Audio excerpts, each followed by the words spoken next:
Olá, bom dia, boa tarde, boa noite. Aqui é o professor Valdemir e a gente está aqui no curso, Educação para as Relações Étnico-Raciais, implementação da Lei 10.639 e 11.645 no currículo escolar na região do Oeste do Paraná. Esse curso de extensão que é oferecido pela UNILA, Universidade Federal de Integração Latino-Americana. E estamos nessa oficina que está tratando sobre religiosidade afrodiaspórica e educação. Então, lembrando um pouco, Então a gente tem uma situação problema, que a gente precisa tentar auxiliar, as professoras e os professores, e a coordenação da escola a atender a especificidade, da nossa pequena Luciana, que é uma criança do Candomblé que precisa cumprir um período de 30 dias de afastamento da escola e mais um período relativamente longo de 3 meses de preceitos religiosos. Bom, então nesse terceiro encontro, nesse terceiro vídeo, a gente vai tratar um pouco sobre essa questão do diálogo intercultural e educação. Eu acho que essa é uma das alternativas, ou é o caminho que eu penso que a gente poderia ter, seguir para ajudar na solução da nossa situação problema, Então a gente já sabe, como, o porquê que a pequena Luciana precisa cumprir isso, e a forma como a educação ela precisa estar vinculada ao respeito à diversidade e à diferença, no espaço escolar, E agora a gente vai tratar um pouco sobre quais são as estratégias de como lidar com essa diferença. E aí a gente tem um conceito de interculturalidade como um conceito que eu acho que é fundamental para a gente conseguir fazer a gente conseguir pensar uma alternativa para a solução dessa situação problema que eu apresentei para vocês lá no primeiro vídeo. Bom, existem alguns conceitos que eu acho que são importantes para a gente pensar, Um dos conceitos que a gente pensar e utilizar aqui, Um dos conceitos que a gente tem é justamente o conceito de multiculturalismo. Bom, o que o conceito de multiculturalismo vai dizer para a gente? O multiculturalismo ele se refere justamente à coexistência de formas culturais ou grupos caracterizados por culturas distintas, Então a gente está falando de grupos que são culturalmente distintos e que eles precisam coexistir, Então, basicamente, quando a gente fala de multiculturalismo, a gente está falando justamente da, da forma como vai se constituir estratégias administrativas, estratégias pedagógicas, estratégias das mais diversas formas, de como que a gente vai conseguir conviver com essa diferença, com essa diversidade, dentro de um mesmo espaço. Quando a gente fala da importância do conceito de multiculturalismo, para a gente pensar na educação, a gente está falando justamente da forma ou das estratégias que a gente vai ter para que essa diferença cultural, e no caso aqui, a forma como essa especificidade da religião, da diferença religiosa, ela vai coexistir dentro desse universo da escola. O conceito de multiculturalismo é importante. Quando a gente pensa em estratégias de como lidar com a diferença, com a diversidade cultural, a gente pode ter algumas estratégias que são mais abertas ao diálogo e outras que são menos abertas para o diálogo. Como, por exemplo, a gente pode ter uma estratégia de lidar com essa diferença, que é o fato de fazer com que o espaço educacional seja um espaço de supressão dessa diferença, dessa diversidade, Que é o fato de você obrigar, por exemplo, que as pessoas, que os alunos, que as pessoas que compõem a universidade escolar, não só os estudantes, como os professores, os funcionários, e todo o conjunto de pessoas que compõem essa instituição de ensino, elas vão se adequar ao preceito da maioria, Funcionaria mais ou menos da seguinte forma, Tá, se todas as pessoas se a maior parte das pessoas que estão na escola elas são católicas, então nada mais correto de que por exemplo, a gente reze uma Ave Maria é, no espaço escolar, né? Isso seria uma estratégia, né? Então a gente vai fazer com que progressivamente, né, essas crianças que estão em um outro universo religioso, elas vão progressivamente, né, sendo incorporadas, né, dentro do universo da maioria, né?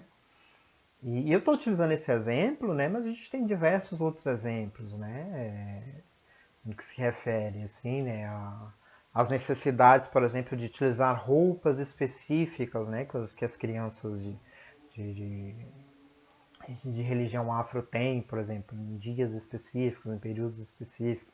Mas aí a gente vai tentar suprimir, né, uma das formas de lidar com essa diferença é tentar suprimir que essa diferença ela se manifeste, né? E aí muitas vezes as pessoas fazem isso com a argumentação que não, a escola é laica, então você não tem que ter nenhuma manifestação religiosa, né? Mas na verdade o que você faz com esse processo não é construir um espaço de respeito à diversidade, sim, mas eu tinha que utilizar esse discurso de uma forma autoritária, né, para que você suprima aquela especificidade da qual você não gosta, né? E quando eu estou falando isso aqui, eu não estou dizendo que, não, as pessoas que querem rezar o Pai Nosso, ou Ave Maria, ou rezar para o Anjo da Guarda, né? Ou qualquer coisa assim no espaço escolar, essas pessoas são pessoas maquiavélicas, pessoas malvadas, né? Que estão lá, são racistas, né? Que vão fazer todo esse processo, né? Eu sempre costumo dizer isso, né? Que discutir a questão racial, a gente precisa ter sensibilidade para a gente conseguir se colocar no lugar do outro, né? Desenvolver empatia, né? Obviamente, se eu acho que uma coisa é boa para mim e eu gosto das pessoas, né? Eu vou querer que essas pessoas também experimentem uma coisa que é boa para mim, né? Então, por exemplo, se eu sou do candomblé e o candomblé é bom para mim, nada mais comum, né? Nada mais normal que eu querer, que o meu desejo de compartilhar essa coisa que é boa para mim para com outras pessoas, né? Então esse é o movimento mais ou menos natural que a gente faz, né? Isso o pessoal do candomblé pode fazer, os católicos podem fazer, o pessoal protestante pode fazer, os neopentecostais podem fazer, o pessoal do islamismo pode fazer. Então a gente tem mais ou menos, né, dentro das nossas práticas, um pouco essa característica de tentar compartilhar com as pessoas com quem a gente gosta algo que a gente considera como sendo bom e sendo importante, né? E esse é o movimento natural que as pessoas fazem, né? Só que a gente precisa ficar atento, né, para a gente não atropelar e não violentar as outras pessoas a partir desse desejo, né? Porque o que pode ser bom para mim pode não ser bom para outra pessoa, né? Então a gente precisa conseguir, né, desenvolver esse sentimento de empatia mesmo, assim, a gente conseguir ter é, essa sensibilidade de compreender que o que é bom para mim talvez não seja tão bom para outra pessoa, né? Se a pessoa tiver conhecimento, né, do que eu pratico, né, e se a pessoa se interessar e procurar se relacionar com esse projeto, com esse universo cultural, com essa especificidade, isso seja na religião ou qualquer outra, né, a gente tem a possibilidade de, ok, é bom para mim, depois de um tempo a pessoa vai descobrir que é bom para ela também, mas é importante que a pessoa descubra que isso é bom para ela, né? E não que a gente faça esse movimento, né? Então, se por um lado a gente tem essa estratégia de lidar com a diferença, que é de obrigar a minoria a se adequar ao padrão da maioria, a gente tem outras formas de lidar com a diferença que são mais pautadas no estabelecimento do diálogo e da coexistência, né? E aí a gente está falando, né, de, de uma perspectiva, né, que pode ter diversas matizes, né? Então, desde de uma perspectiva que é mais você garantir o espaçozinho reservado para que cada essa diferença se manifeste, né? Ou você estabelecer um movimento mais ousado, né? Que é o movimento do diálogo intercultural, né? Bom, o que pressupõe, né? Essa questão da interculturalidade, né? Assim como o conceito do multiculturalismo ele vai dizer para a gente que a sociedade onde a gente vive ela é plural e a gente precisa estabelecer estratégias de como conviver nesse espaço plural, a noção de interculturalidade ela vai dizer que esse processo de interação, né, entre esses diversos grupos ele pode ser a base para a construção de uma reflexão do reconhecimento da diferença assim, e da diversidade. Né? Então, como que isso funcionaria? Assim, né? Funcionaria mais ou menos da seguinte parte. Né? Essas diferenças que são por conta do resultado histórico, né, de que nós passamos, né, pelo escravismo e colonialismo, essas diferenças culturais elas são obrigadas a conviver. Bom, se elas são obrigadas a conviver, como que esse diálogo ele vai se dar entre essas diferenças, né? A gente pode ter um diálogo, um reconhecimento negativo, né? Que é, por exemplo, eu saber que o outro existe só e ter esse outro como um parâmetro a partir do qual eu não quero me conduzir, né? Então a gente sempre tem às vezes a tendência de construir uma representação negativa do outro, né? Ah, não, esses evangélicos fanáticos. Ah, não, esses macumbeiros adoradores do diabo, né? Ah, não, então católico é cristão só da boca para fora, né? Então, ah, não, os fanáticos terroristas do islamismo, né? Então a gente sempre vai a gente tem uma tendência baseada no etnocentrismo, que é colocar a nossa matriz cultural como centro para compreender outra, para estabelecer esses processos de totalização, né, que acabam representando, né, e fortalecendo diversos preconceitos, diversos racismos que a gente tem. Né? Bom, só que esse diálogo ele pode se dar de uma outra forma. Né? Ele pode se dar de uma outra forma que é a partir do reconhecimento da diferença e do respeito do reconhecimento da diversidade e do respeito à diferença. Né? E aí a gente está falando principalmente que funcionaria mais ou menos da seguinte forma. Né? Eu que pertenço a uma unidade cultural, eu vou identificar a outra unidade cultural como sendo uma matriz, uma possibilidade de existência que é diferente da minha.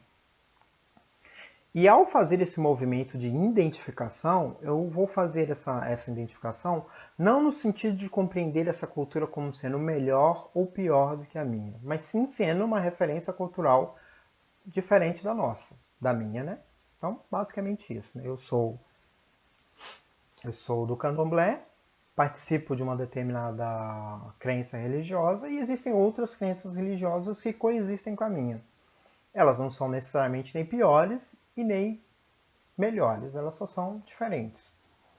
Bom, a partir do momento em que eu consigo estabelecer esse processo, né, de reconhecimento, né, de respeito a essa diferença, eu estou mais ou menos apto a dar um outro passo além, né, que é o passo além que é compreender a forma como essas outras referências culturais elas podem me ajudar a enriquecer a minha experiência, né? Um caso emblemático, né? Um exemplo para a gente pensar aqui, né? No caso do islamismo, né? A gente tem algumas mulheres, né? Que precisam utilizar o véu, né? Hijab.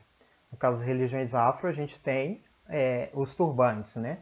Que no caso da minha tradição religiosa, só as mulheres usam, né? Algumas outras, né? Como eu disse, tem diversos tipos de candomblé. Algumas outras, os homens podem usar turbante, mas na minha tradição, no terreiro no qual eu participo, só as mulheres podem utilizar turbante, né? Então, o turbante e o véu islâmico é a mesma coisa? Não. Eu posso tentar entender, né, o véu que as mulheres muçulmanas utilizam a partir da minha referência cultural do candomblé? Posso.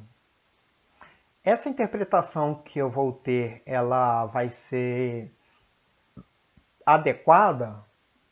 Possivelmente não. Bom, então eu estou partindo do seguinte proposto. Eu tenho a minha referência cultural e essa minha referência cultural ela vai me dar elementos para produzir interpretação e interagir com a realidade, né? Isso. Todas as culturas, todas as matrizes culturais fazem isso, né? A cultura oferece para a gente os elementos a partir do qual a gente vai interpretar essa realidade. Quando eu tenho noção, né, de que na minha referência cultural tem alguns elementos que podem me possibilitar fazer uma leitura de algo que não é da minha matriz cultural, e eu reconheço que a minha interpretação a partir do meu referencial cultural, ela pode não ser adequada para saber o que significa efetivamente esse elemento, no caso que a gente está pensando do véu, do pano que cobre a cabeça, eu estou apto, né, eu estou capacitado a estabelecer um diálogo com essa outra matriz cultural que vai enriquecer a minha experiência. Então, no candomblé eu não consigo ter os elementos culturais o suficiente que me possibilite entender como que o islamismo funciona. Mas eu posso conversar com os árabes, com os muçulmanos, né, para que eles me expliquem como que o islamismo funciona. E quando eu faço isso, eu estou enriquecendo o meu repertório cultural.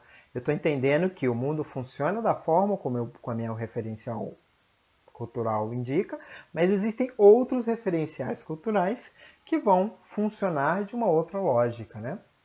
E isso vai enriquecendo, né? Toda vez que a gente estabelece esse diálogo, né? Que a gente vai chamar de um diálogo intercultural, a gente vai enriquecendo a nossa experiência, a nossa experiência social, né? Nossa experiência cultural. Funcionaria mais ou menos da seguinte forma, né? Toda vez que a gente viaja, a gente conhece um outro estado, uma outra cidade, ou até mesmo um outro país, a gente tem a impressão que essas pessoas elas fazem coisas que são muito diferentes da gente. Por exemplo, se você sai aqui do Paraná e vai para o meu estado, que é Goiás, ou você vai para Bahia, ou você vai para Pernambuco, ou sei lá, você vai para Manaus ou para Belém, você vai perceber que as pessoas falam o português de uma forma diferenciada, as pessoas se relacionam entre si de uma forma diferenciada, assim, né? Então você comem comidas que são diferenciadas. Então toda vez que você viaja, você acaba aprendendo outras coisas. Você fala, nossa, curioso, né? Em Belém, por exemplo, as pessoas tomam açaí com peixe frito e com farinha de tapioca. Gente, nossa, que coisa estranha, né? A gente imaginando assim, as pessoas tomar açaí com peixe frito, né? Peixe frito é uma comida salgada, e açaí é doce, né? Então a gente consegue. Mas é isso, lá eles tomam o açaí eles não adicionam açúcar no açaí, né? Então o açaí ele funciona como sendo uma fonte, né, de alimento, né? Onde eles colocam a farinha de tapioca, né, mistura, né, e comem com peixe frito, com peixe salgado, né? Então, esse é um exemplo. Então, quando a gente viaja, muitas vezes a gente volta, a gente nunca volta exatamente como a gente foi. A gente não vai deixar de, de tomar o nosso tererê, ninguém vai deixar de tomar o sorvete de açaí, que é açaí doce, com banana, com granola, com mel, com leite condensado em cima. A gente não vai deixar de fazer isso. Mas a gente vai saber que o açaí ele é comido, ele é tomado de uma outra forma, né? Ele ocupa uma outra posição dentro desse universo alimentar, né?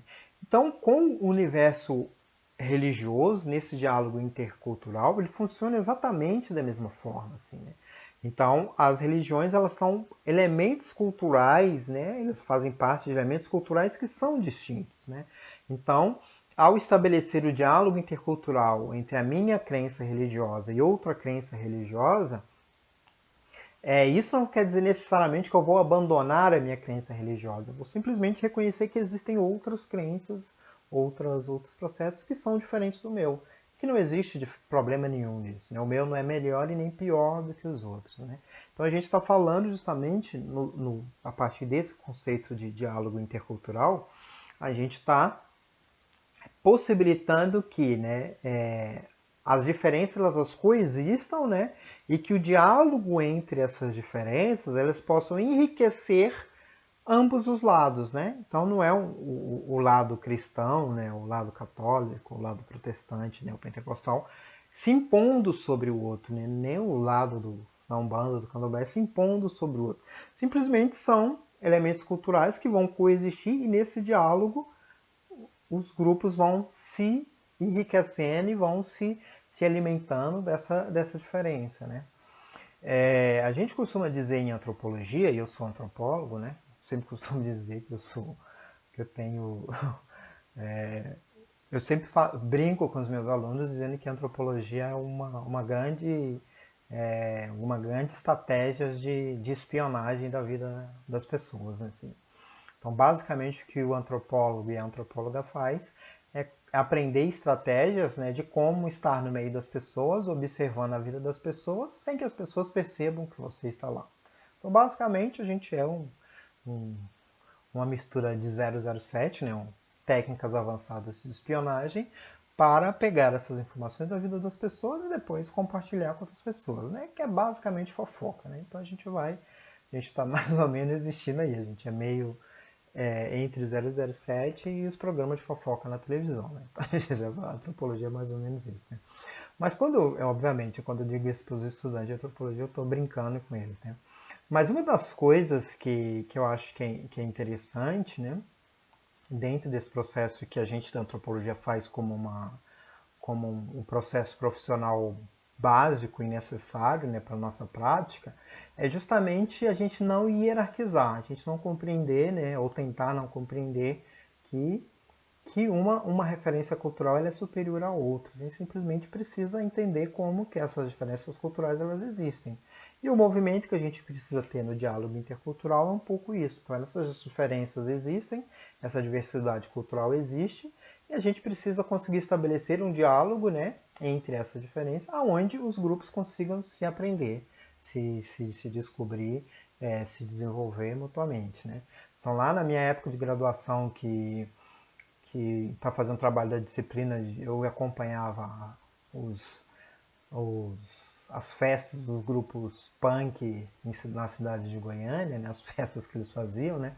Eu fui lá, né, acompanhava as festas, aprendi como que eles funcionavam, né, observei, fiz todo aquele exercício que todo antropólogo faz, né, faz pesquisa de campo, observa, descreve, anota no caderninho, tudo isso.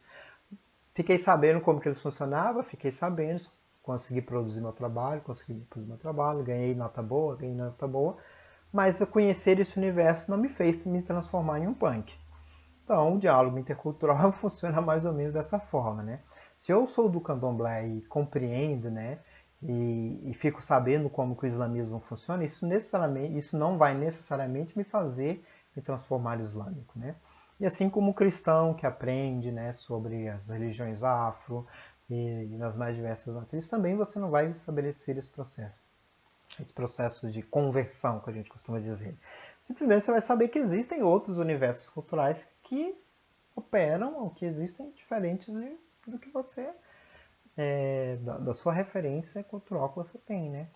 Então, a noção de diálogo intercultural, né, ela funciona dessa forma, né? E como que essa questão do diálogo intercultural ele pode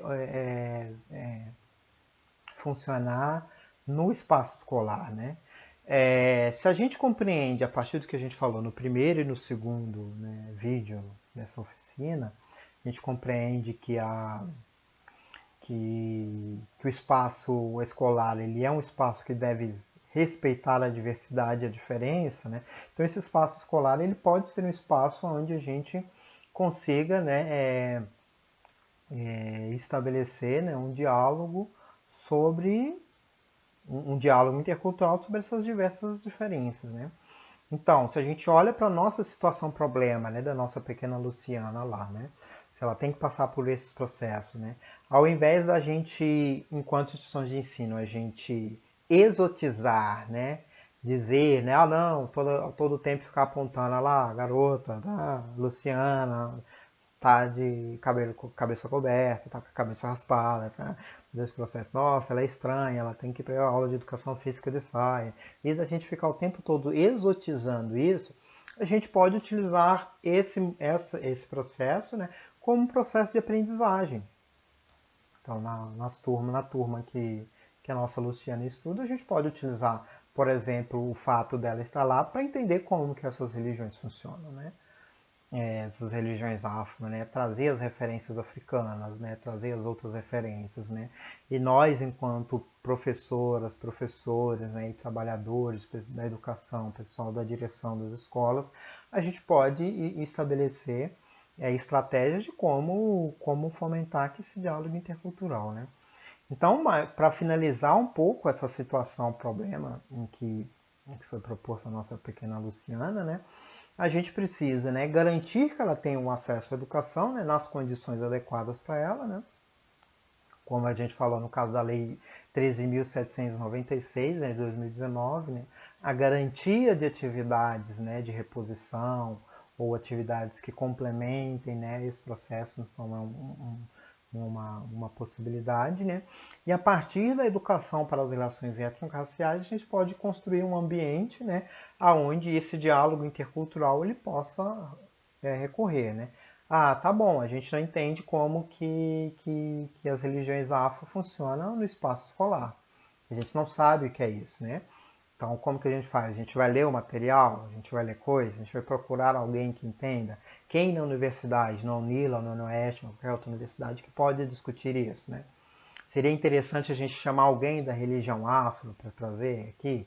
A gente pode fazer uma mesa onde a gente tem lá, um pastor da igreja metodista, uma mãe de santo, por exemplo, né? Alguém da mesquita árabe, né? Alguém uma freira da igreja católica. Então a gente pode estabelecer essa experiência de um diálogo interreligioso. Então a gente pode construir diversas estratégias, né? Que essa diferença, né, essa diversidade, né, que a existência da nossa pequena Luciana traz para o interior do espaço escolar, ela seja um espaço, uma possibilidade, né, uma oportunidade, melhor dizendo, da gente ampliar nesse diálogo, né. Então, no que se refere a solução dessa situação-problema, a gente pode ter é, é, a possibilidade de que esse evento que poderia ser adverso, né, que poderia ser um evento que poderia disparar diversos casos, né, de racismo religioso, né, de manifestações de intolerância, né, de manifestação de ódio, a gente pode ter esse espaço, esse momento, né, ou a presença da nossa pequena Luciana como uma possibilidade da gente avançar, a gente avançar na construção de uma educação que seja mais igualitária, mais plural e que respeite as diversidades, né? E eu sempre costumo dizer, né, nesses os anos que eu trabalho com esse módulo sobre diversidade religiosa, que discutir diversidade religiosa é algo muito difícil, assim, né? Muito difícil, assim, porque as nossas crenças religiosas elas informam algo de mais essencial de quem a gente é e do que a gente acredita, né? Então, todas as vezes que a gente encontrar dificuldade, né, em discutir algo, que a gente tem dificuldade de estabelecer um diálogo com alguma diferença, a gente precisa estar aberto a essa questão, a essa possibilidade do diálogo intercultural, que é reconhecer que o meu referencial cultural ele me possibilita ir até aqui. Daqui para frente, eu preciso de ajuda. E aí a gente precisa chamar as pessoas que podem ajudar a gente, né? E aí é um pouco nesse processo. Então, no que se refere à resolução da nossa situação-problema, né, da pequena Luciana, eu acho que aqui a gente chega na solução mais adequada a essa situação, que seria, né, utilizar a legislação pertinente para que ela tenha acesso à educação nessa modalidade especial, né, durante esse período, né, e que a existência, né, dessa diversidade manifesta, ela possa ser uma oportunidade para a gente crescer e avançar no que se refere a esse diálogo intercultural. Ok, pessoal? Então, a gente fica por aqui e eu quero deixar, né, na verdade, né, um, um abraço aqui fraterno, né, dizer para que eu espero que todos e todas estejam bem, né, nesse momento e que vocês acessem o material de leitura, né, que vai ser disponibilizado no Drive para vocês lerem, e que façam uma avaliação lá, que vai ser na forma de um questionário, no formulário do Google, em que vocês vão poder responder lá e verificar a forma como vocês estão conseguindo absorver esses conteúdos que a gente tem discutido. Ok? Um forte abraço a todas e todos e se cuidem, pessoal.